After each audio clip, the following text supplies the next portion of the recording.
frames of larvae and brood. Another frame.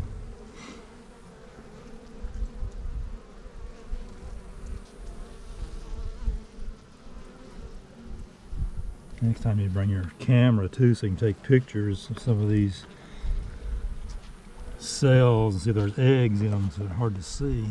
This camera takes good pictures. Especially in the shade, it's even harder to see. But better if you have the sun. Look at all that pollen, that yellow pollen over here in this corner.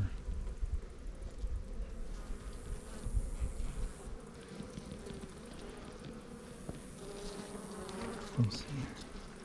And it's starting to backfill it with pollen. I don't know what the heck they're doing in the bottom box.